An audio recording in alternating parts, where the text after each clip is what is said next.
Welcome to Shore Perspectives, a community feature of WESR Radio, highlighting the spirit of the shore from those who call it home. I'm Jane Cabarrus. I live in Weirwood. What was your inspiration to become so involved in your community? It goes back to my father. He was my dad was had this concept that he wanted to be a business owner, and he never could get it off the ground. I remember when he built had enough materials to build the place. It deteriorated because we didn't have enough money to complete it, and during that time the banks just didn't loan him $2,000. So there was a white friend of his. He tore down a house, and that's what the Dewdrop is built out of now. So my thing was for my parents, for my dad in particular, because he wanted to be a business owner. So the Dewdrop hasn't just been, it's been a store where penny candy was sold and ice cream and all those kinds of things. And it's been a community. It is a community center. It still is. We have workshops there and everything. So I did this for my family because the history and the heritage of their upbringing and what they wanted to do. My mama was a laborer. She would work in the fields and she would do housework and all of these kinds of things.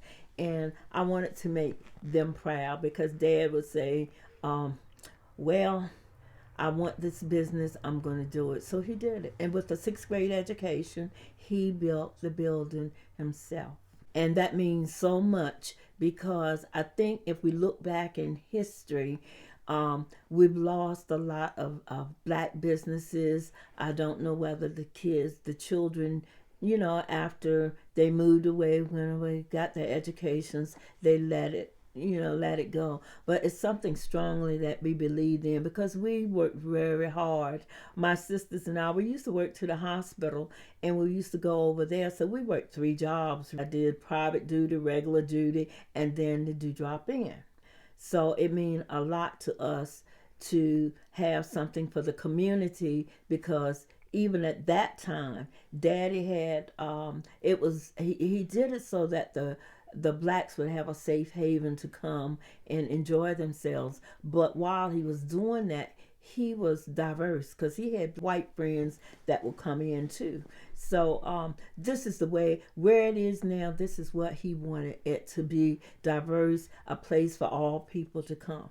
First, I think we have to accept people for where they are. We can't look behind us and go forward.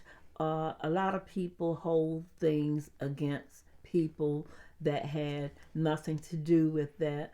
People don't like to looking back in the past. They don't like to talk about racism. They don't like to talk about slavery. They don't like to talk about any of the things that could help us. Now, we've done a lot of race relation forums. We've done a lot of, I'm part of the Citizens for a Better Eastern Shore and a lot of other, wear many hats. But I think when people come together to make a difference and don't see color, sometimes that helps to strengthen, and diversity is the strength, I believe.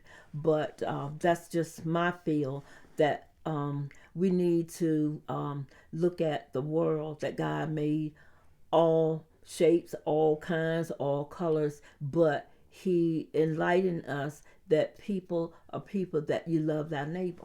Titles don't mean anything if you're not for real. Politics is okay, whatever party you belong to, but you should be the people person, people first. So if you gotta give of yourself if you want something in return. You got to believe in yourself that I'm not poor.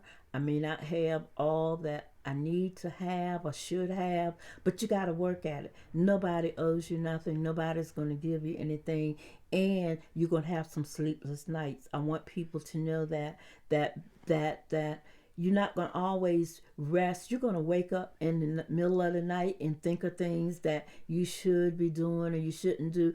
And don't worry about being at the bottom, because once you've been at the bottom and you do get at the top, the fall is not as great because you've already been there. And I would tell them to continue whatever they decided that they wanted to do, and even if they haven't found themselves, still don't give up. I would put God first. My pat saying all through work and now is help me, Lord. People don't know why I go around saying that. Sometimes I say it out loud. Sometimes I'll say it to myself. But there is a way, but you got to pray. You got to pray hard. And don't think you're going to get the answer right then and there, because that's not the way the Lord worked. And I think that being a Christian has helped me through a lot. And I'm not just saying a Christian in name. You got to be a Christian in the heart. That means you got to take some punches. You got to take on people. You got to sometimes deny yourself if you're going to help somebody else. And you just have to be strong about it, and don't give up. And sometimes you feel like that, but where there's a will, when you're knocked down, get back up. This has been Shore Perspectives. For WESR Radio, I'm Kelley Gaskell.